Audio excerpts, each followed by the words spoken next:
What is going on, everybody? Good morning. Welcome to the Stokastic MLB Strategy Show. Like the video, subscribe to the YouTube channel. Adam and I have 14 games to break down, and it seems like a lot, but wait until later when Adam and I have like 55 minutes to do 14 games, which is really going to be a lot in a hurry. So this is going to be like a trial run, Adam. We're going to get all our opinions out, and then later we're just going to speed through all of them. It's going to be the same stuff, more or less. Maybe things will change later in the day, but this, really is where we're going to start to get warmed up for later. But one thing that really stands out for today, and I just want to get your thoughts on this before we dig in.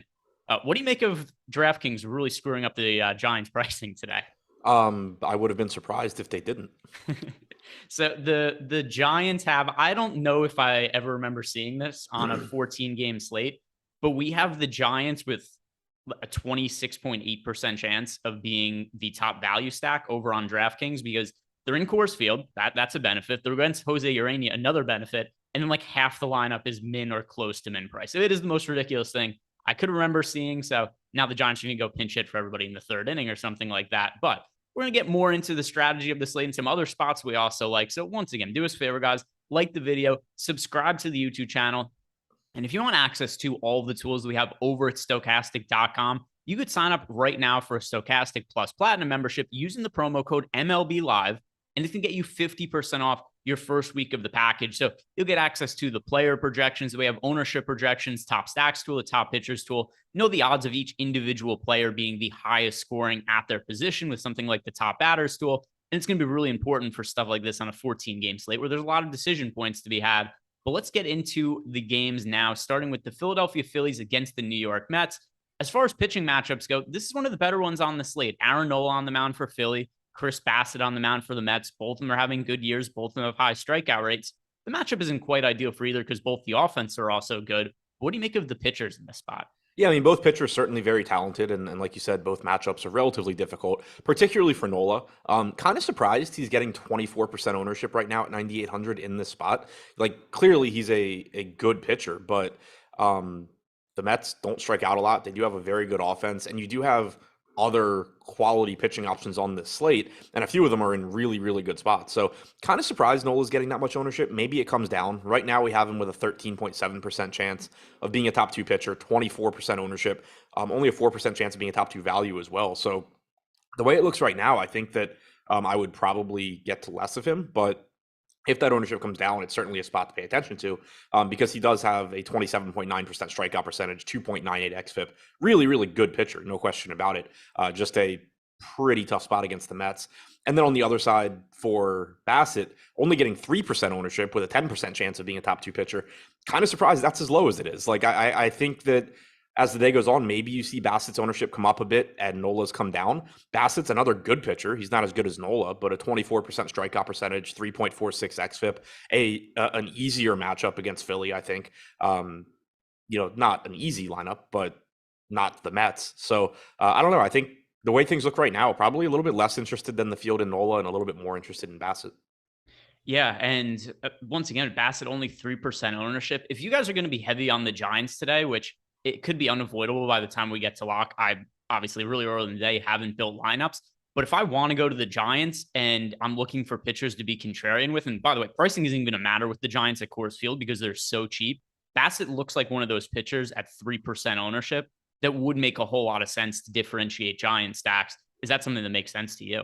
Yeah, I talk a lot about when you look at my exposures across 150 lineups, typically you're going to see me either concentrated on a couple of offenses and spreading it out at pitcher or vice versa. Obviously, I haven't made lineups yet, but knowing what the Giants pricing is, I think there's a very good chance that this is a slate where I'm doing everything I can to get to low-owned pitching to try and balance out the value and popular plays the Giants are going to offer. Yeah, and then as far as offenses go in this spot, there's a lot of good spots to consider. I don't know that Bassett or Nola are going to be two of the pitchers I want to pick on today. But do you see it any differently? No, I mean, both really, really good pitchers. It's a good park to hit in, and both offenses are going under-owned, but both also, very low probability, 3% chance of being the top stack for the Mets. They're also expensive. Philadelphia, 2% chance of being the top stack. They're expensive. It's a spot where I think it's going to be pretty difficult to get to the offenses. Sorry, Philly's not expensive. They're just still very low in top value percentage because they're facing Bassett. Yeah, and also the Mets also have a good bullpen behind Bassett, so it's going to be a difficult spot for them. Next game on the slate, two more pretty decent starting pitchers, and also two more good offenses. Yankees, Blue Jays, Jamison Tyne on the mound for New York, Kevin Gausman on the mound for the Blue Jays, and Gausman has had a year where his underlying stats are much better than his actual stats. It's not to say that his actual stats are bad, but he has one of the better FIPS in baseball. He also has a 27.7% K rate. But he's in a matchup against the Yankees team that is clearly dangerous. There's a lot of firepower there, even if they have struggled over the last, few weeks or so. So when it comes to a pitcher like Kevin Gausman at only $8,200 over on DK, is this somebody you're looking to roster in the mid range? Yeah, I think the salary accounts for the matchup here. There's really no argument that you can make that would say Kevin Gausman's an $8,200 pitcher based on talent. The guy's got a 27.7% strikeout percentage. That's about the same as Nola. 4.1% walk percentage, slightly higher than Nola. 2.83 xFIP, slightly better than Nola. You're talking about a pitcher that's just very similar across the board to Aaron Nola, and Nola's like $1,600 more expensive, and Nola's in a tough matchup. So I think it's really difficult to argue that Gausman's not underpriced here. And as a result, you are getting 12% ownership coming in. It's certainly a risky matchup against the Yankees. It's not safe. Like, they're a very good offense, but when you knock basically $1,500 off of where Kevin Gausman should be priced, that helps account for that, and it makes it somebody that I'm still willing to roster at that price tag. Yeah, and then in terms of stacking against him, Judge is always fine as a one-off. But once again, there's a lot of good spots to get to on the slate. And in a lot of the same ways that I don't want to stack against Bassett or Nola, I'm not really looking to stack the Yankees against Gausman. There's clearly firepower in the offense. They're not going to be popular today, but I still think I'd rather look elsewhere. Yeah, same boat for me. There's just going to be enough A, value, and B, bad pitching elsewhere that I think it's just going to be difficult to really want to prioritize the Yankees in the spot. Shout out to Ashish Shah in the YouTube chat. Left us a super chat, said, finished first in FanDuel yesterday for 25K.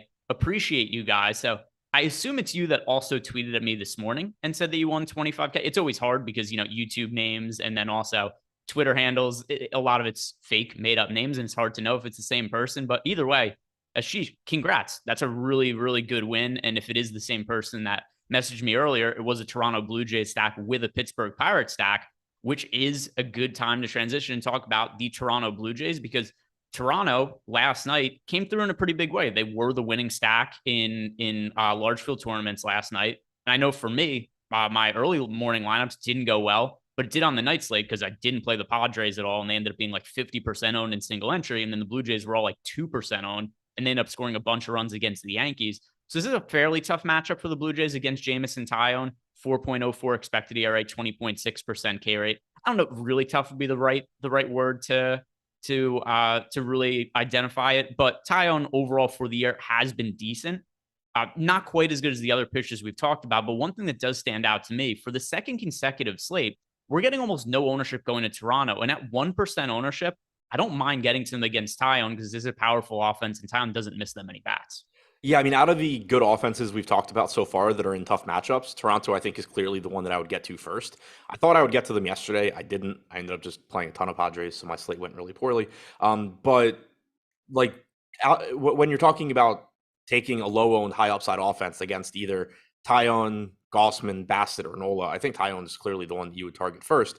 And as a result, Toronto is the highest of the group in our top stack percentage. One thing that I think is working against them a little bit is Jamison Tyone's not great at getting strikeouts against anybody. 20.2% strikeout percentage against righties, 21% against lefties. But he's much, much more susceptible to power and production in general against lefties. 202 expected ISO to lefties compared to 134 to righties. 343 expected WOBA to lefties compared to 288 to righties.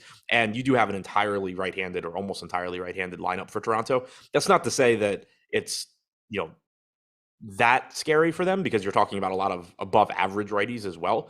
But I would certainly like Toronto more if they, had one or two or three left-handed power bats to mix in there. Yeah, and also, I mean, the key here, it's 1% ownership. I think this would be a good secondary stack with the Giants at the very least, kind of like how yesterday where you were talking about rostering the White Sox as a low-owned team. And while they didn't score a ton of runs in the early morning slate, they were good as a secondary stack because they put up 5 runs. There was some power to be had in the lineup. If you're rostering the Toronto Blue Jays as a secondary stack with the Giants, that's going to be a pretty good way to differentiate that lineup. And that's where I think a lot of my lineups are going to be, because I do think it's going to be hard for me to get away from the Giants today, despite all their ownership. and I'm just going to look for other ways to include them with lower owned players, the Toronto Blue Jays stack would make sense in the same way that I thought Bassett made sense as a pitcher in those lineups. Yep, completely agree. And you can do it the other way too, where you go, 5 Blue Jays, 3 Giants or something like that. Yeah, so I think we're on the same page with that one. And moving on to the next game, it is the Baltimore Orioles against the Boston Red Sox. And this is finally a pitching matchup that's not quite as difficult as the first couple games we talked about. Cutter Crawford on the mound for Boston, 4.07 expected ERA, 24.3% K rate. He's been decent. I don't totally buy into it going forward. And then we've got Jordan Lyles on the mound for Baltimore with a 4.96 expected ERA and a K rate sub 20%. So now we're getting to a point in the slate where if you talk about any offense that's in a decent spot that isn't the San Francisco Giants, there's a good chance they're not picking up a whole bunch of ownership. So 5% ownership going to Boston, that's nothing crazy. And then we've got Baltimore picking up 4% ownership. I'm not going to say these are the two highest priority offenses on the slate, but both of them are sensible to me in large field tournaments. Yeah, completely agree. They're not going to be my highest owned teams, or maybe they will. I don't expect them to be my highest owned teams.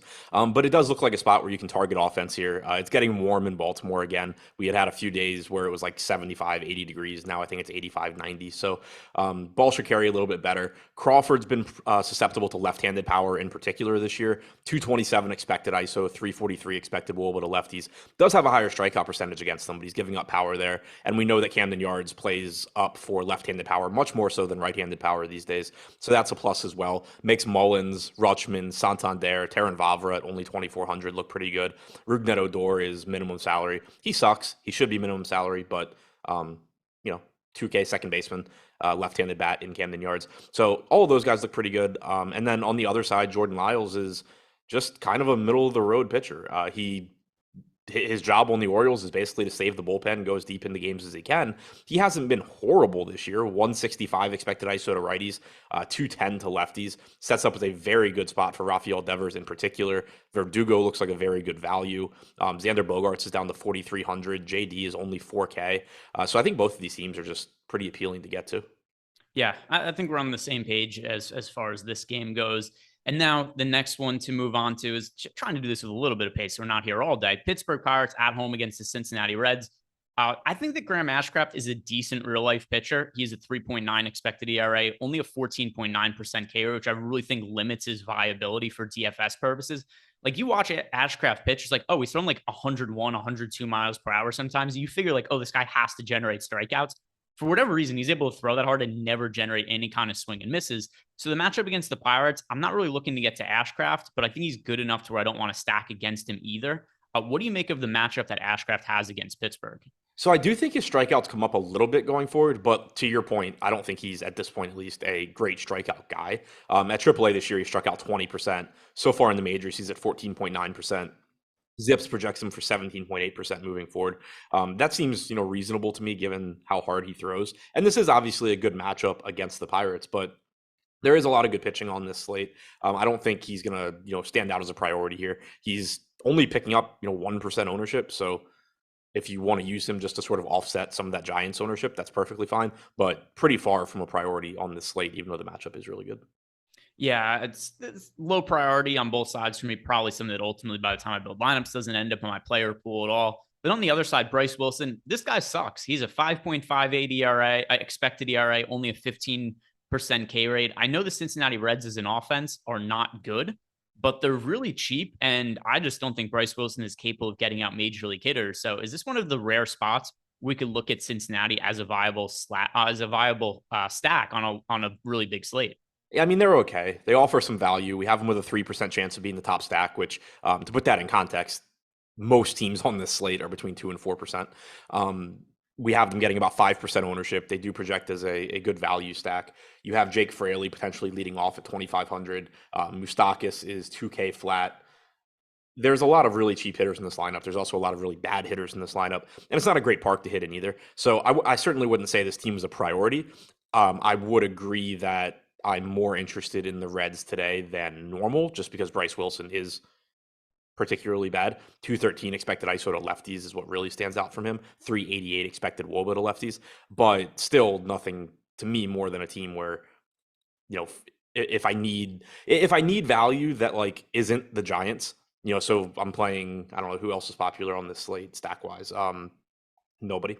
Yeah, so just the Giants. yeah. So that's kind of, that's kind of the thing when I think through it is I guess like if I just wanted to completely fade the Giants and just play like, Blue Jays and then I needed value and I could go to the Reds, like that's fine. But they're just not totally necessary on this slate because they're the same price as the Giants. Yeah, and that's going to be something I think ultimately is going to happen when I build lineups, where it's going to be like, oh look, I just get to a lot of Giants, and that's going to make anything else that's cheap kind of irrelevant. So I could see the Reds as maybe being a team in large field tournaments I would want to use to differentiate, but ultimately when push comes to shove, it seems like one of those spots that might look okay on paper, and then I ultimately build lineups and it becomes unnecessary. So we'll see what happens later, but the most likely scenario is probably I don't end up with Cincinnati. Sean V said Bryce Wilson has been decent. If Bryce Wilson is decent, every single pitcher throwing baseballs in the major leagues has been decent. Yeah, I don't know what qualifies as he's I don't even know where you could see him as being decent, because it's not even a thing where like he's been lucky. He's a 5.93 ERA, a 5.58 expected ERA, a 5.2 FIP. Zips hasn't projected for a 4.96 ERA moving forward. Like there's nothing about that's decent. Yeah, and as a starter, 6.79 ERA, 5.69 FIP, 4.91 xFIP, striking out 13.5% of hitters, 1.85 home runs per nine.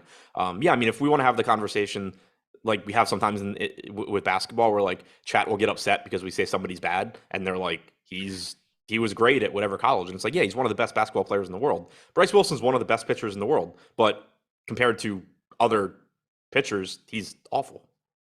Yeah, and by the way, you can't even make the case that he's been good lately. In the month of August, he's a 7.01 FIP and a 12.3% K rate. His last start, he pitched 5 innings, gave up 4 runs. So I don't know, Sean. I know that we don't always agree with you, but even by your standards, this one seems a little bit off. Bryce, but now I think I have to play the Reds. I wasn't sure before, but now I think I have to. We'll move on to the next game here, and this is going to be a player that I think a lot of people are going to be on the same page with. Shane McClanahan is pitching at home against the Royals. The Royals' implied team total today is about 2.5. They are by far the team with the lowest team total on the slate. McClanahan overall has had a really good year with a 2.53 expected ERA, 32.2% K rate. He's kind of fallen out of the Cy Young race at this point because Cease and Verlander put a little bit of distance in between them. But when it comes to McClanahan, he's massively popular today, and I see all of the reasons why. What are you going to be doing with him in large field tournaments? I expect to be playing him. The only thing that is tough and makes me sort of hesitate there is I assume I'm going to be getting to the Giants because they're such good value. If I'm getting to a lot of Giants and I'm getting to a lot of McClanahan, I don't really know I don't know how much I'm going to like those lineups. So, I could see a case where even though I think McClanahan is clearly the best pitcher, where maybe I just go to some of these lower owned pitchers and it does cost me some McClanahan. But similarly, I could see a case where I just use a lot of times on slates like this where the course pricing is completely messed up. I'll end up around the field, like individually on the cheap team, in this case, the Giants, but like not so much as 5-man stacks, more so mixing them in. So like if I have a low owned Toronto stack, I can play McClanahan and I can mix in a couple of popular Giants. I don't care. Where it becomes problematic is if I'm running out 5 Giants and running out McClanahan, then I start to be kind of limited in what the rest of my lineup can look like. But I do think he looks like the top pitching option here. Kansas City, we've talked about them a lot. They have young talent in their lineup. So far, that young talent has been absolute dog shit for the most part at the major league level. Pasquantino has been good. Bobby Witt's been fine. They snapped like a 31 inning scoreless streak yesterday. I'm pretty sure I've been heavily stacking them for all 31 of those innings, which has been a lot of fun. But it sets up, overall as a good spot for McClanahan. It's a good park to pitch in. 2.7 implied run total, 32.2% strikeout percentage, 2.29 xFIP. Just a really, really good pitcher in a good spot. I don't have any sort of argument where McClanahan's not the best pitcher on the slate. Yeah, the only thing I would say when I look at McClanahan is he has been much worse in the second half of the season. So first half of the year, there was a point where he was like a minus 150, minus 160 favorite to win the American League Cy Young. The second half of the season, he only has an 18% strikeout rate, a 3.71 FIP, a 3.67 xFIP, and his velocity has gone down. So if I'm going to nitpick here, I would say that I think that McClanahan might be a little bit banged up, or he might just be fatigued. This is already a career high in innings pitched for him. So I do think that he's starting to feel the wear and tear of the season. He has thrown 134 innings. It is the highest of his career. Last year, he threw 123. And before that, he had he'd only thrown over 100 once, 102 innings in 2019. So that is one thing that's a slight concern for me, but it kind of gets mitigated by the matchup today. I don't, in terms of him being 55% in large field tournaments, that might be a number I end up coming in underweight to the field on, but he's clearly the best pitching option on the slate. He should, at the very least, be a no-brainer for cash games. Yeah, I agree with you. And yeah, I mean, I think pointing to the fact that he has struggled a little bit in the second half is fair, or has struggled a bit in the second half is fair. But again, like it's just, for me, typically, I'm going to go on the larger sample size. And if McClanahan happens to pitch poorly, then it will. And I mean, the other thing to consider too is a pitcher with, a FIP in the mid threes at home against the Royals. It's a good spot anyway. It might not be who he was at the beginning of the year, but it's still overall a quality pitcher and a really good matchup in a pitcher-friendly park against a bad offense. So, and it's also a slate where salary just isn't going to matter that much. For one, McClanahan is better than $10,200 if you look at his entire season, and certainly in this matchup. And then two, when you have the Giants at minimum salary in cores, 10,200 is basically just doesn't matter. Yeah, that's also and that's why if you look at the ownership on the Giants and then also on McClanahan, there's no opportunity cost. Like if you are playing the Giants, you can still play the best pitcher on the slate. If you're playing McClanahan, you can still play the best offense on the slate. So that's just where a lot of people are naturally going to gravitate. Yeah, and it's a good spot, I think, to remind people too. Like to win MLB tournaments, you don't need the optimal lineup. Like you're basically never going to hit the optimal lineup. So like the chances, I mean, on a 14-game slate, the chances of McClanahan, even though he's the highest projected pitcher and the most expensive, actually being the highest scorer, it's still low. We have him with a 25% chance of being a top 2 pitcher. So 75% of the time, he's not even, in the top 2, but that doesn't mean that 75% of the time he ends up not being a good play. If he goes out there and scores like 22, 23 DraftKings points, and, is 3rd, 4th, 5th best on the slate, you can still very easily win with him because you don't need the actual like optimal lineup or anything typically very close to it. Yeah, so McClanahan, even all my concerns put aside, I still think he's the best pitching option on the slate. He makes a whole bunch of sense. And on the other side, Brady Singer's quietly been really solid for the Royals. It's not just that he has an expected ERA in the mid threes. He also has a 25.2% K rate. And this Rays offense, with all of their injuries, it's not all that daunting right now. So Brady Singer's ownership right now in large field tournaments, 8,300, 16%. Feels actually on him a little bit heavier than I would have expected. I don't think people would have been that hip to Brady Singer, but I understand why people are getting to him in large field tournaments. I am a little surprised that he's picking up more ownership than Kevin Gausman. Yeah, I mean, I think it's a better matchup. Well, I think it's very clearly a better matchup than Gausman has, but you do have a longer track record of Gausman being a good pitcher.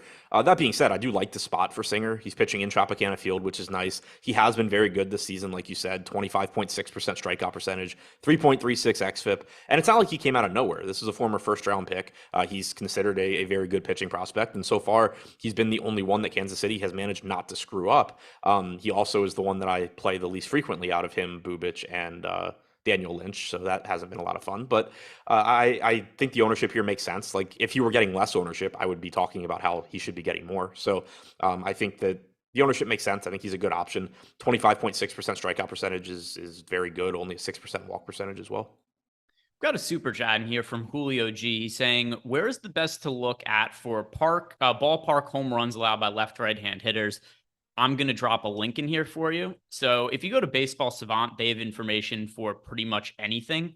And they have a park factors thing where if you're looking for that kind of information, it's pretty useful. You could sort it by years. You could look at different things. Like you could do 3-year park factor. You could just look at just this season. And then you could also look at the different conditions. So yesterday, for instance, remember when somebody was trying to tell us that Lucas Giolito was really good in day games? Turns out yesterday, not a banner performance for Lucas Giolito in a day game. But either way, if you look at this Baseball Savant page that I just uploaded here, Julio, you could sort by time of day. You could look at right-hand hitters, left-hand hitters, and it'll show you everything. It'll show you home runs, triples, doubles, all that for everything. So that's a really useful resource if you want to look at park factors. Next game on the slate here to hit on, Cleveland Guardians at home against the Chicago White Sox. Pitching matchup here, Tristan McKenzie and Lance Lynn on the mound now. Lance Lynn this year got off to a really shitty start, like unbelievably terrible. And there's some reasons to think that going forward, he just probably isn't the same pitcher as he was in the past. He's now 35 years old. His velocity's down. He's coming off a pretty significant knee surgery. So Lance Lynn's numbers, I don't think will be as good as they were last year, but I don't think what he did in his first 5, 6 starts of this year is indicative of who he is as a pitcher either. So Lance Lynn overall, 4.15 expected ERA, 24.4% K rate. What do you make of him and his matchup against Cleveland? I'm kind of surprised he's not getting a little bit more ownership. It's a brutal strikeout matchup against the Guardians, but his underlying numbers at least are good this year. He's got a 5.62 ERA. That's a run and a half higher than his FIP. It's like 2+ runs higher than his 3.39 xFIP. 24.4% strikeout percentage, 3.9% walk percentage. 60.5% left on base percentage is insanely unlucky. I think he's still a good pitcher here. It is clearly a difficult strikeout matchup. And once again, you're seeing him only strike out about 20% of lefties compared to 30% of righties. You do have a pretty balanced lineup, but it skews lefty heavy at the top, assuming that you have Kwan, Ramirez, Naylor, and Jimenez all in the top 5. So I don't think it's a very appealing spot for Lynn, but I do think that 1% ownership might be a little bit low. Yeah, so the way the field's looking at this matchup now, it's just basically being ignored. 1.8% ownership for Cleveland as a stack. And then, like you said, Lance Lynn as a pitcher, he's projected for less than 1% ownership. So I do think there's a little bit of upside on both sides, just because when Lance Lynn has gotten hit hard, not only has he gotten hit very hard, but for whatever reason, Tony La Russa is like, oh, cool, it's not going well for you today. You're going to throw 116 pitches and you're just going to get destroyed. So there have been bad Lance Lynn starts that just never stop being bad because he just goes, all right, you're going to eat the innings for us. So I see a little bit of reason for upside on both sides in large field tournaments just because nobody is playing them. If you're somebody who builds 3, 5, 10 lineups, like there's no reason to consider this. But in large field tournaments, I think I like more than 2% Cleveland and more than 1% of Lance Lynn. Yeah, and to be clear too, this is a relatively low probability play. I'm not saying I think the huge edge on the slate is jam in Lance Lynn or something, but I do think he's good enough where he can be a guy that you use to balance out. If you do have one of those 5-man giant stacks with McClanahan lineups, Lynn starts to be a viable option there. And then on the Cleveland side, I'm with you. I think that left-handed bats in particular can get to him. Jose Ramirez always is going to look good, and that's the case here as well. The one thing that sucks about Cleveland is they're pretty expensive. I don't really want to pay $5K for Jimenez against Lance Lynn. I don't particularly want to pay $4K for Josh Naylor against him either. Nolan Jones at 3,300 looks okay, but I think the pricing's a little prohibitive on Cleveland, at least in terms of I think you're overpaying. Now, if you want to counter that by saying, yeah, but you're also drastically underpaying for the Giants that you can pair them with, that's a fair argument. It kind of all comes out in the wash. But individually, I think Cleveland's a bit more expensive than they should be. And then on the other side, Tristan McKenzie on the mound for Cleveland, 4.04 expected ERA, 23.8% K rate. McKenzie's been solid this year, and he's made improvements over his first couple years in the big leagues from a standpoint of he's really got his command in check. He's no longer somebody who would see these starts where it's like, oh, McKenzie walked 5, 6 hitters and only made it through 3 innings. So he has taken a little bit of a haircut in strikeout rate, which at times sucks for fantasy purposes. But in turn, he's become a much better and much more consistent real-life pitcher because he just doesn't have these starts where he's walking the entire opposing lineup. So when it comes to McKenzie against the White Sox, $8,900, a little bit expensive, but the White Sox offense has struggled against righties this year. I'm not looking to roster the White Sox. McKenzie, one of those pitchers that could be used to differentiate giant stacks, but not the highest of priority plays. Yeah, I think he's going a little under-owned. I mean, we have him fifth or tied with Tyler Anderson for 5th in top 2 percentage, only getting 6.5% ownership. He's relatively expensive, but he's still cheaper than Nola. So this is a spot where I understand Aaron Nola is a better pitcher, but at $900 more, why is Aaron Nola getting 4 times the ownership Tristan McKenzie is when Nola's facing the Mets and McKenzie's facing the White Sox and McKenzie's less expensive? Yeah, it's definitely, I think it's just because of name value, right? Aaron Nola seems to be a pitcher who's popular no matter what. And to an extent, it makes sense because he's really good. But I mean, how many times has Nola pitched against the Mets this year? And I'm almost positive he's been chalky in every single one of those starts. So I think the field just kind of plays Nola no matter what. Yeah. And to put it into better context, right now we have Aaron Nola projected for 18.6 DraftKings points. We have Tristan McKenzie at 17.3. We have Nola with a 13.7% chance of being top 2. McKenzie 10.4. These guys should, I think, be pretty close in ownership. Yeah. By the way, 5th start for Aaron Nola against the Mets this year. He draws them pretty often. Not that that's crazy because they're in the same division, but this is going to be his 5th start against them. And his last start also came against the Mets. 8 innings, 8 strikeouts, 1 run. That could also be something that drives ownership where people just look at that and go hey, Nola just pitched against the Mets and shut them down. Therefore, it's going to happen again. I don't really follow that I mean, kind of yeah, logic. he's But obviously 100% owned in these yeah, Sean V only tournaments. yeah. He's actually 100. He's 200% owned because he's Right. rostered in both pitcher spots. But I do think that's something a lot of people look at that kind of drives ownership, which I also think is funny because I remember a Nola start earlier in the year where he was pitching against the Mets and there was the narrative he just struggled against the Mets and people didn't want to play him. So it would be funny if there was the narrative like, oh, he was good against them last time, but then like the time before that he was bad against them, so nobody wanted to, because so people didn't want to play him that time. But Yeah, it's yeah, in crazy terms of how like different things can happen over the course of 5 starts. especially because there's so much luck involved in baseball. Oh yeah. Like the amount of times that a soft hit ball leads to a single, it happens. The ball gets put in play. And if you ever look at Baseball Savant, which the best way to tilt baseball games is you watch and then you go to Baseball Savant and you see a weak hit ball and you go to Baseball Savant and you go, oh, cool. That had an 18% chance to be a hit and it ended up being a hit. Or one of your guys hits a line drive that gets caught and it's like, oh, cool. That one had an 88% chance to be a hit and led to an out. So there's variance to be had in baseball, but Yeah, I the mean that's bigger like the other day when Plesac pitched against the Tigers. I wasn't watching the game or anything. I just knew Plesac wasn't, was giving up some runs. And then yesterday, I see that in the first inning he gave up runs because a ground ball hit second base, bounced the other direction. Then they threw the guy out at the plate, but they overturned it and said that Hedges blocked the plate too early, so it was a run. And it's like, oh, okay, this is how my guy was giving up runs. Same for, and I mean, the Cardinals were likely going to have a big game yesterday anyway. But one thing that extended one of their innings, there's a weak ground ball in the infield, and it should have been the third out of the inning. But Senzatella blew his knee out covering first base, so he has to come out of the game. Then Austin Gomber comes in, and then the Cardinals end up having a big inning on the heels of that. Albert Pujols ends up having a pitch hit grand slam, which didn't really matter for DFS purposes because he was a pinch hitter. But that aside, the inning ends if Senzatella doesn't blow his knee out going to first base. And of course, because of the stupid way that MLB scoring works, oh, that can't be an error. He blew his knee out. That's Right. totally reasonable to expect that should have been a hit on the play.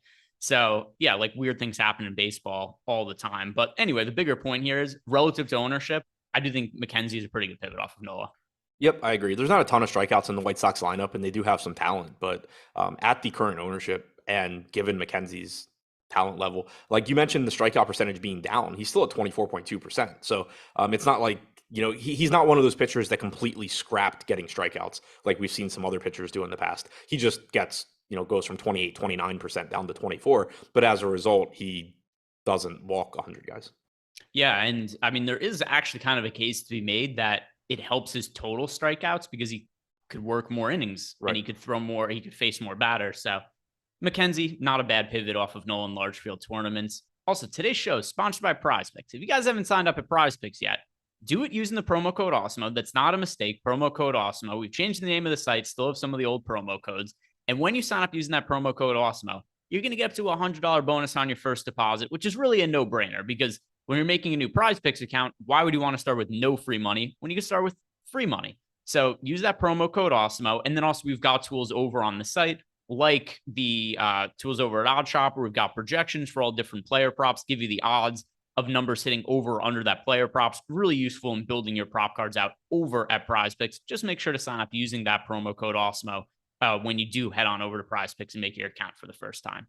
So moving on with the rest of the slate, and two of the offenses that the field has picked on a whole bunch as of late. Los Angeles Angels against the Detroit Tigers. Neither of these offenses have been good at all, and they both strike out a lot, which has led to some big fantasy outings for opposing pitchers. The pitchers on the hill today, Matt Manning for Detroit, Patrick Sandoval for the Angels. I want to start with Sandoval because he is the one who I think is more fantasy upside. 23.8% K rate. I know the Tigers have been much better against lefties than they have been against righties, but is this a spot you're looking to get to Sandoval in tournaments? Yeah, I just think he's mispriced at 7,200. Again, how much does salary really matter on this slate? But it's not like he's a bad pitcher or a low upside pitcher that is just offering value here. He's 7,200 and he has a 23, almost a 24% strikeout percentage, 3.93 xFIP, 11% walk percentage is problematic, but other than that, he's been solid. Against right-handed hitters, 23.4% strikeout percentage, so not a big drop off there. 131 expected ISO. Facing a Tigers lineup that they have a lot of righties, but they're still not particularly good. 3.5 implied run total for Detroit. I think at 7,200, Sandoval looks good, and he's pulling about 15% ownership, which I think makes sense. Yeah, and once again, $7,200. Like for reference, We have Sandoval, also just to compare him to Nola, for instance. We've Sandoval with a 10.6% chance to be a top two scoring pitcher on the slate, Nola 13.7%. I know we've talked about how pricing isn't all that important for this slate, but if you do need to save money at pitcher, Sandoval looks like a really solid option. He's in a matchup where he could generate strikeouts. He individually gets strikeouts, only $7,200. Relative to the other pitchers priced under 8K, I don't think there's anybody really close to him in terms of an expected fantasy output. Yeah, I agree. Like Tyler Anderson is close, but he's also 10% more expensive. Yeah, I mean, Tyon against Toronto, clearly not the same sort of thing. Lynn against Cleveland, much more difficult matchup. Michaelis is Michaelis. Um, Bundy is Bundy. Irvin doesn't get strikeouts. Yeah, I'm with you.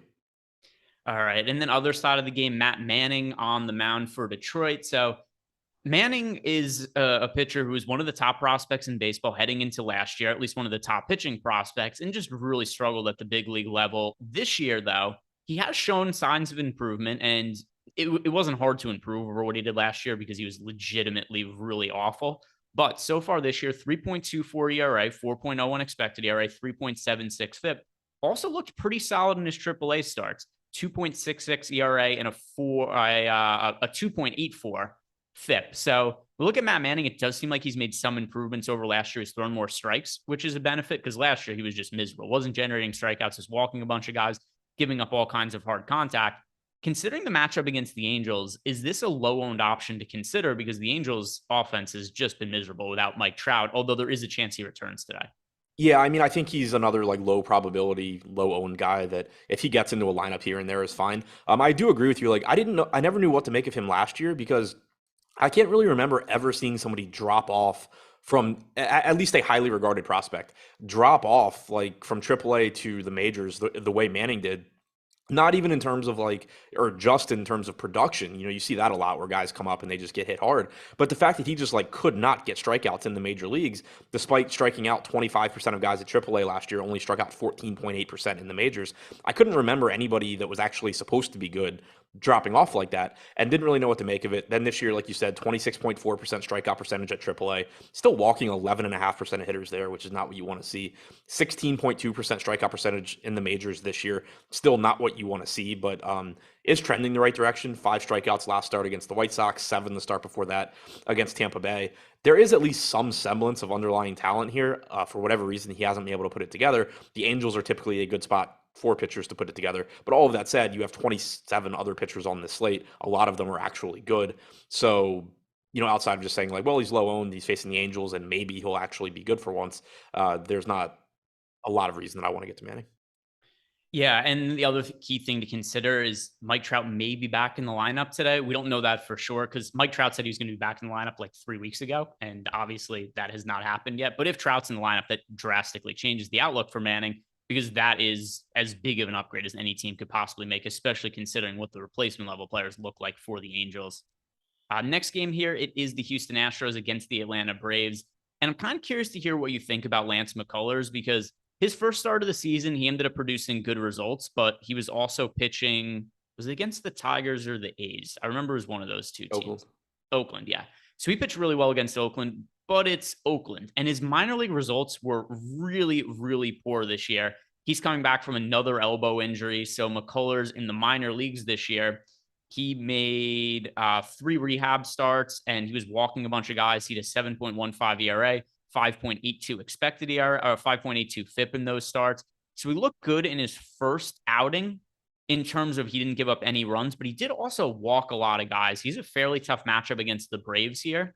I really don't know where Lance McCullers is, and I know the Braves have a really good offense just because there's so much uncertainty here. I kind of like the Braves as a contrarian large field stack just on the standpoint of McCullers had a lot of injuries at this point in his career. And there's a non-zero chance that those injuries are just caught up with him. Yeah, and he's like a volatile pitcher anyway. He's always somebody that like doesn't have a huge margin for error because he gets strikeouts, but he walks a lot of guys even when he's healthy. So I do think that like you can kind of just make that case where like yeah, McCullers is good, but he could also just be working behind in a lot of counts against a really really dangerous lineup. Then you add on to that the Braves are very good. So I do agree with you. Like the Braves do make some sense to me in large field tournaments. Not a team where I want to go too crazy on, but we have them with about a 3% chance of being the top stack, 2% projected ownership. And yeah, I just kind of don't know what to make of McCullers at this point. The strikeout stuff still seems solid, but also walking a lot of guys, and certainly a case that, he's still rusty here going up against a really good offense. Yeah, and it's not great that he just missed time.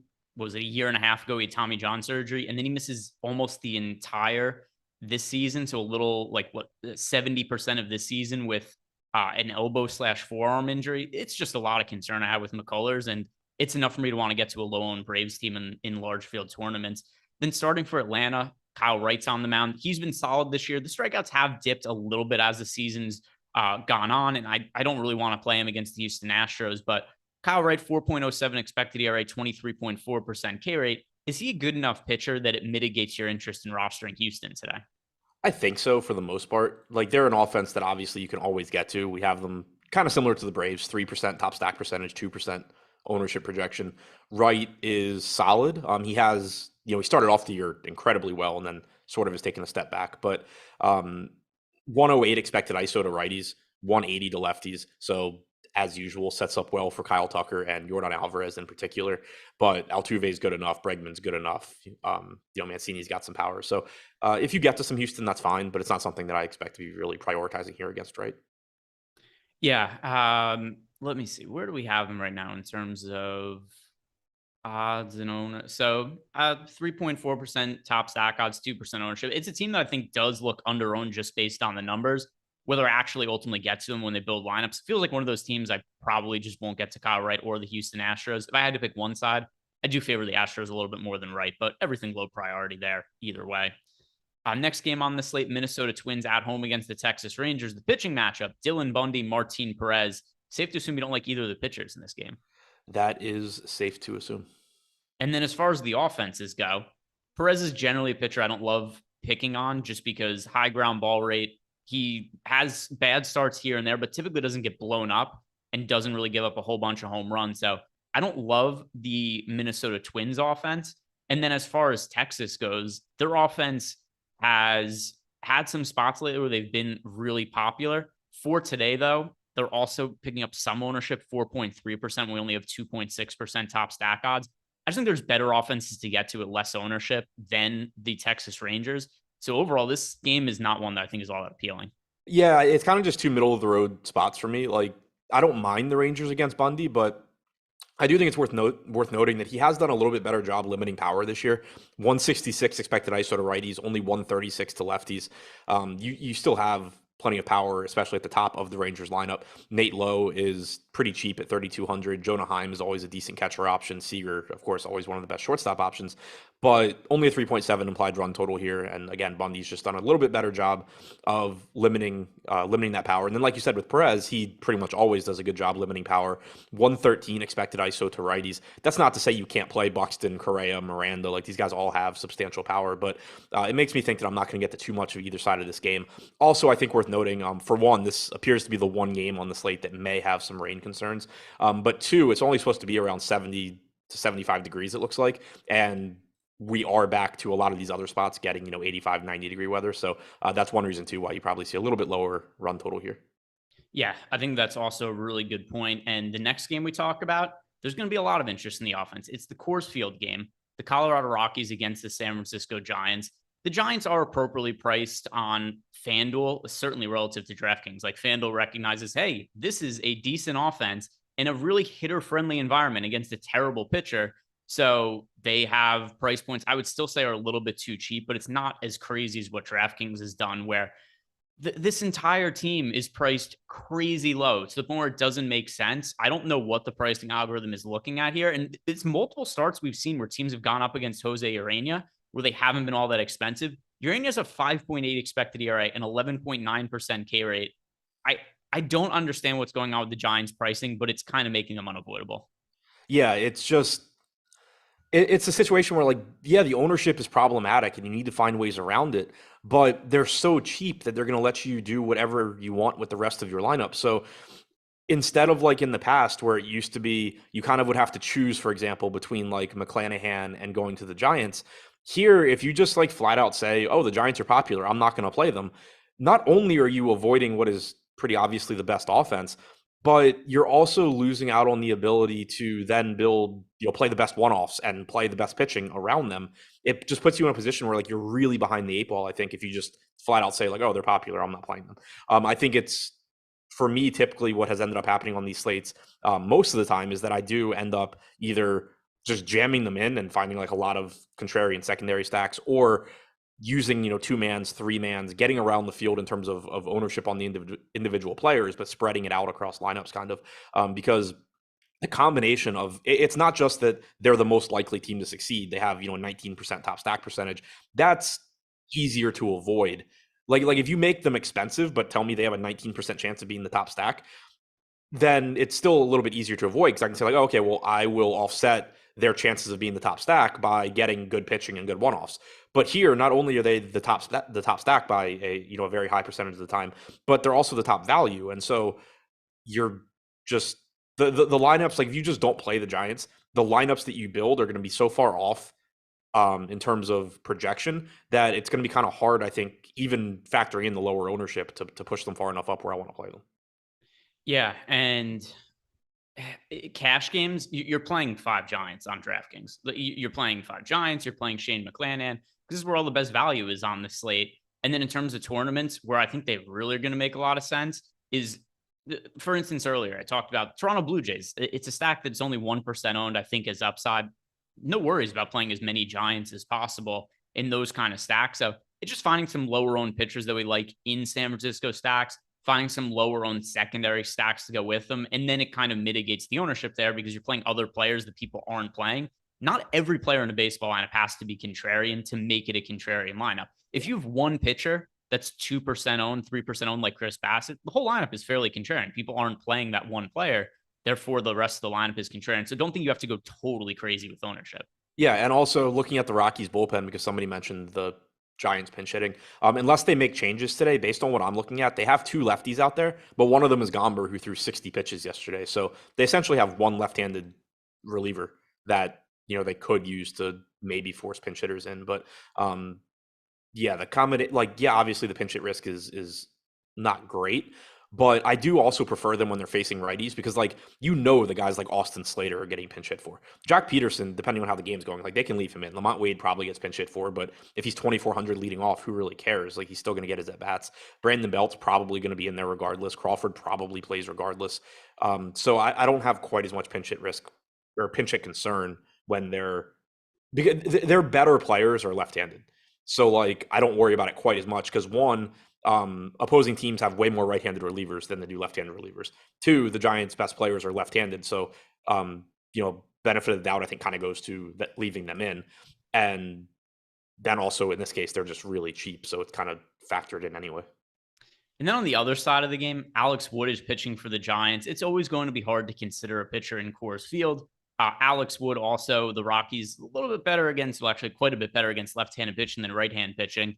With all the fields trying to get to the San Francisco Giants, I think the Rockies are getting slept on a little bit, just under 5% ownership as a team. We have them the 3rd best top stack odds on the slate. This is how far things drop off. The Giants nearly 20% top stack odds. The Rockies right around 5%, yet the Rockies are the 3rd highest top stack odds team. But I think this is a good contrarian team to get to that, once again, I think gets overlooked with all the field looking to play the Giants side. Yeah, I agree. I think that in general, going to the Rockies in spots like this has been a strategy that I've used a lot this year, where everybody's going to the other side of Coors. I didn't do it the other day when the Rockies threw up 12 runs in 2 innings. That was really frustrating. But I think Alex Wood's a good pitcher. I don't think there's any real debate about that. But you're still getting the Rockies in Coors. They are priced closer to correctly. But you do have some right-handed power here. CJ Cron in particular, Brendan Rodgers, Grichuk, are both fine. Iglesias is an okay shortstop option. I think that at their current ownership, the Rockies do make sense in tournaments. Yeah, same page there. So Rockies, definitely a team I like in large field tournaments as a stack as well. Next game, San Diego Padres at home against the Washington Nationals. The Nationals lineup, it sucks now. Blake Snell has pitched fairly well this year. And I don't know that he's really getting the kind of recognition for how well he's pitched. He's a 3.26 expected ERA, a 31.4% K rate. So when I look at this slate, and I think what the very chalky build is going to be, this is what is going to be everybody's cash game lineup. This is also going to be the most popular lineup in large field tournaments. Giant stack, McClanahan and Snell as the pitchers. That is what a lot of people are going to play, and I could see the reason why. What do you make of Blake Snell as an option today, who is also underpriced? Yeah, I mean, I think he looks fantastic. 44% ownership. I get it. 9,300 is cheap. The Nats have a 2.4 implied run total. That is just absurdly low. There's not a ton of strikeouts in this lineup, but they are one of the worst lineups in terms of production in baseball. And it's not like they're Cleveland levels of low in strikeout percentage either. They're just kind of average-ish to slightly below average. Snell has the second highest strikeout percentage on the slate, behind McClanahan at 31.4%, 3.32 xFIP, 11% walk percentage. That's kind of something you just live with Snell. He is always scary to go to because like he always has that one inning where you look up and suddenly he can't throw strikes and it's first and second, nobody out, or bases loaded, one out. And then it just comes down to like, does he get a couple of strikeouts or does he get unlucky and give up a couple of singles and you're really in trouble? But the talent certainly is there. The matchup's really good. It's just kind of like McClanahan. It's just about trying to balance out your lineup because like you were saying, if you're going to go McClanahan, Snell, Giants, in cash, obviously that's what you're doing, but in tournaments, you're gonna have a lot of people playing the same shit as you. Yeah, I mean, this is for 14 game slate. I don't know if I've ever seen this ownership this contrary. We've got two pitchers around 50% ownership, and then an offense that's 33% owned. Like there's a lot of ownership going to the same spots, but either way, clearly a really good spot for Blake Snell. What do you make of the Padres offense though? Paulo Espino this year, 4.79 expected ERA, 17.7% K rate. The Padres were insanely chalky last night. Anybody who played single entry, the Padres players were all around 40 to 50% owned, and they sucked. They didn't come through yesterday. For today, though, another pretty good spot for them against Espino. They're somewhat expensive, well, actually very expensive, which is going to put you at least on different roster builds than most of the field if you play them. How do you like this spot for San Diego? Could they bounce back from yesterday? I like it quite a bit. I've been getting to them a lot recently. It hasn't really worked out. They haven't been hitting well since making the trades, but it's still a good lineup. I mean, you can't look at this team and be like, oh, Juan Soto forgot how to hit because he went to San Diego, or somehow it's going to make Manny Machado worse, or Josh Bell can't hit anymore. Like, this is still a good lineup. The middle of this order being Soto, Machado, Drury, Bell, Cronenworth. Those guys are all really good options. Grisham is cheap and solid enough. Profar is fine. I like getting to the Padres here. Espino, I think, is one of the weaker pitchers on the slate. 228 expected ISO to righties. Really looks good for Machado and Drury. 171 to lefties. Not like that's particularly good either. I like the Padres at their current ownership. Right now, we have Juan Soto projected for 17% on DraftKings. Machado's the next highest at 9%. Everybody else is 3% or less. If that holds, I think the Padres are going to look really, really good. Yeah, and that's also a good point too, is 5-man Padres stacks are not really going to be owned. We've got one hitter in Juan Soto that's bringing up the ownership of the team as a whole. And by the way, it's not like they're projecting to have all that much crazy ownership, but as a 5-man stack, it doesn't look like they're really going to be owned at all. Next game here, Diamondbacks at home against the Cardinals. For the Diamondbacks, Tommy Henry's on the mound. We don't really have that much information on him. He's only made a couple of starts in the big leagues to this point. 4.2 unexpected ERA, 12.3% K rate. But the Cardinals do have a really high implied team total, and we have them the second highest top stack odds on the slate. Does this make a Cardinals team that typically is much better against left-hand pitching than right-hand pitching a good team to get to today? Yeah, I think so. Henry looks like somebody that has okay strikeout stuff. Only a 12% strikeout percentage through his first 3 major league starts, but projects for anywhere between 18 and 21%, depending on what projection site you're looking at. At AAA this year, struck out about 22%, but also 5.16 xFIP, 4.62 FIP at AAA. And this is just a really difficult spot against the Cardinals. Tons and tons and tons of right-handed power in this lineup. And just not getting a lot of ownership because they're not the Giants. If you look at their team individually, Tyler O'Neill right now leading the way at 13%, Goldschmidt's at 8%, Carlson at 6%, Arenado at 5%. This is another really high upside lineup that just isn't getting ownership, and they're really not even that expensive. Goldschmidt and Arenado are both expensive. Dylan Carlson is, 3,800. I misread that. I was going to say, when did that happen? But yeah, Goldschmidt and Arenado are expensive. Everybody else is pretty affordable, so you can still build really good lineups around this team, I think. Yeah, I think if I'm looking to find a team that I think is the most underowned on the slate, just relative to top stack odds and ownership, I think it is the St. Louis Cardinals right now. It's the Giants are clearly the top overall team with the best top stack odds, but at least relative to ownership, I think the Cardinals are going overlooked today by the field at their current ownership. So I like getting to them.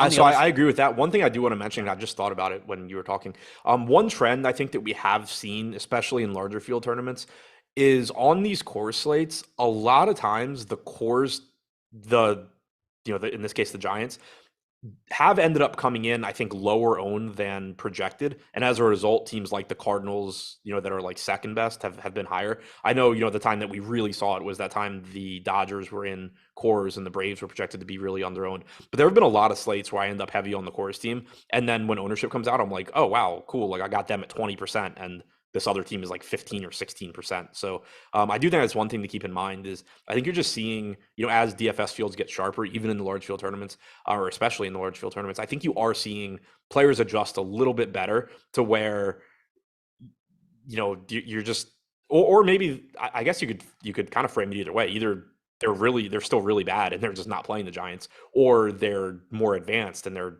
pulling back on the Giants. But either way, I think we've kind of seen a trend on these completely mispriced core slates where the visiting team in cores actually ends up being closer in ownership to the second best team than projected. yeah, I think that is a good point. And it's also something I've noticed in some single entry tournaments where it'll be like, oh, I think this team is going to be like the under-owned stack to get to. Where, I mean, the one that stands out to me the most was a Brave slate against Ranger Suarez, where I didn't think they were going to be popular and they ended up being crazy popular. So I do think that there's a little bit of a switch where the field is trying to get a little bit off the chalk to where it's not always, although this Giants team is going to be crazy popular today, but there are some individual times we'll see teams end up being more popular than expected. The Cardinals could be one of those spots. Yeah, Other like side, there's no doubt the Giants are going to be the most oh popular yeah, team. It's just a matter of like maybe instead of being 35% owned, somebody's like 22% owned, and it just looks totally different. Like you end up being really happy you rostered them instead of it being like, oh, I'm just going to suck it up and play this guy that I don't really want to play at 35% owned. yeah, no, that totally does make sense, and it's something that I have also seen, particularly in like the $15 on DraftKings and the $4, where there'll be teams that we think are going to be insanely popular. Which I still think the Giants are going to be insanely popular today, so this might not be the best time to use it as a reference point, but where just teams will be a little bit at the high end will be less popular than expected. And some of like the really high leverage stacks will be, instead of being 3 or 4% on, it'll be 5 or 6, and then the leverage is kind of gone there. Like for example, we have Brandon Belt projected for 40% ownership, Jock at 34, Crawford at 34. I wouldn't be surprised at all if Belt is actually like 30, Crawford's 25, or Peterson's 25, Crawford's like 20 to 25. And so they're still really, really, really popular, just not at the point that we're expecting them to be. Well, at least in my lineups, the other side of this game won't be popular. I don't really want to play Miles Michaelis all that much. Don't want to stack the Diamondbacks against him. If I had to play one side, Michaelis is at least decent as a real life pitcher, and he's not highly owned. But his lack of strikeout upside, only a 19% K rate, generally prohibits how much I play them in tournaments. Yeah, exactly. It's a reasonable price tag at 7,300. He's 3.5% owned. He's certainly on the list of guys where, if you have popular hitters and McClanahan or Snell or something, where you can just kind of throw Michaelis into that lineup. But I'm certainly not looking at him and saying, like, oh yeah, this is going to be the key to my slate is when I play 40% Miles Michaelis, or at least I really hope that's not what I'm doing. Yeah.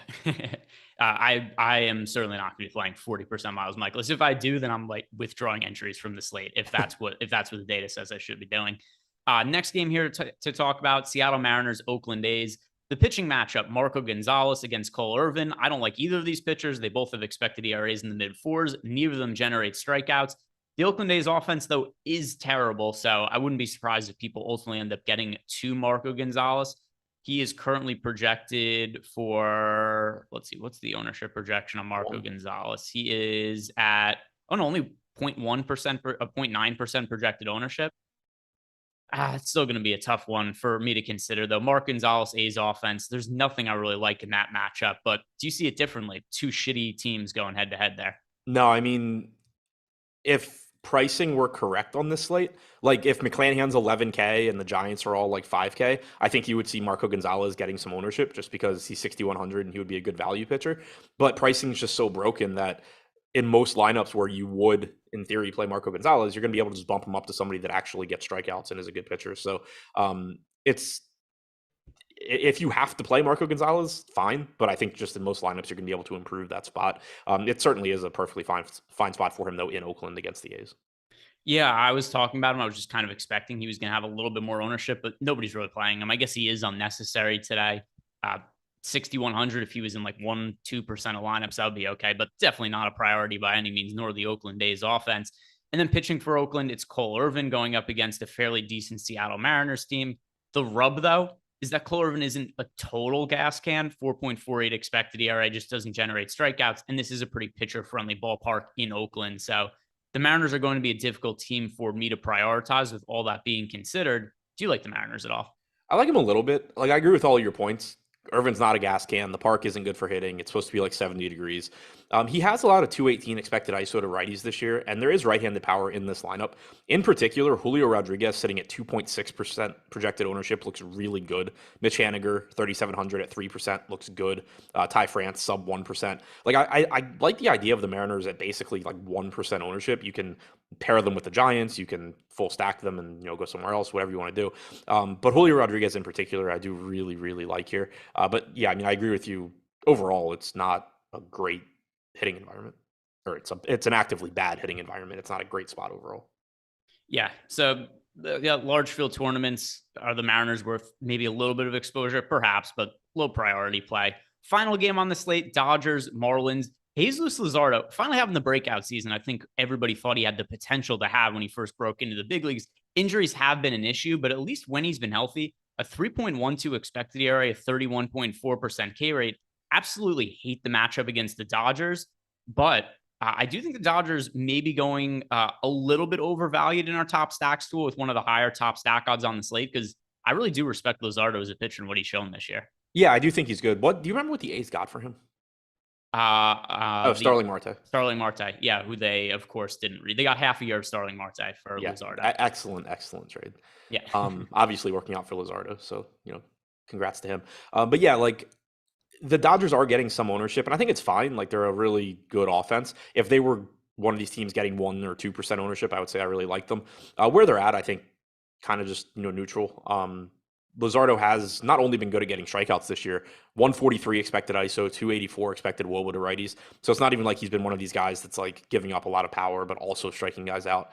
He's just doing a good job limiting power and striking guys out. So yeah, it's tough. Like there's no argument I can make for the Dodgers where it's just like, oh, they actually line up really well here against Luzardo. It's more so just like, look at the Dodgers lineup. Why wouldn't you want to play those guys some?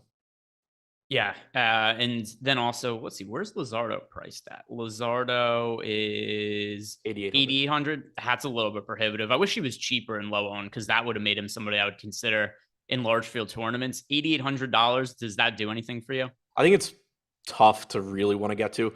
He is tied with Snell. So here's the case for Luzardo. And again, it's not one that I think is going to drive him into a lot of my lineups, but if you're considering it. So Blake Snell projected for 44% ownership, $500 more expensive than Luzardo, who's projected for 0.5% ownership. The only real difference between these guys is one is facing the Nats and one is facing the Dodgers. Obviously, that's a big difference in terms of opponent, but I don't think it's a 44-1 type difference. If you look at their numbers this year, both of them have a 31.4% strikeout percentage. Snell's walk percentage is 10.8%. Luzardo's 10.3. 3.32 xFIP for Snell. 3.18 xFIP for Luzardo. 0.7 home runs per 9 for Snell. 1 home run per 9 for Luzardo. These are 20.7% K minus BB percentage for Snell. 21.1 for Luzardo. These are kind of like the same pitcher. And one is facing the Dodgers, one is facing the Nats. Obviously, the one facing the Nats is the better play. But if you wanted to offset ownership somewhere, you can think of it in those terms to make yourself feel a little bit better. All right. Final spot to talk about on the slate. To do us a favor, guys, like the video and subscribe to the YouTube channel if you haven't done so already. It is Tyler Anderson pitching against the Marlins. No reason to consider the Marlins in this spot for me, but is Tyler Anderson an SP2 that you are considering? The strikeout rate isn't all that high, but the matchup is decent, and he's pitched pretty well this year. Yeah, solid matchup, solid price tag at 7,900. Miami is a pretty watered down lineup right now. They have a sub 3 implied run total. Like I say, Anderson doesn't have great strikeout stuff, 19.5%, but price is good, matchup's good. I don't have any issues getting to Anderson. Yeah, so in terms of Tyler Anderson, same page. I think that he's a viable pitcher in tournaments. Not the highest priority in the world, but no reason to stack the Marlins against him. So that does it for us today, guys. Thank you very much for watching. We've got more content coming up later on in the day. Got the MLB Deeper Dive. Adam and I are going to be doing the same exact show and running through all the games with a lot of pace because we only have an hour to do that. So check out that. We also got MLB Live Before Lock and NFL Preseason Live Before Lock. We've got the preseason coming in with a bigger slate this weekend. If you guys have not signed up for our NFL preseason package, you can do so using the promo code TUA, TUA, and that'll get you $5 for $5 to get you access to all of the projections we have for the NFL preseason. So check that out as well. Other than that, thank you guys very much for watching. Check us out later. Good luck tonight.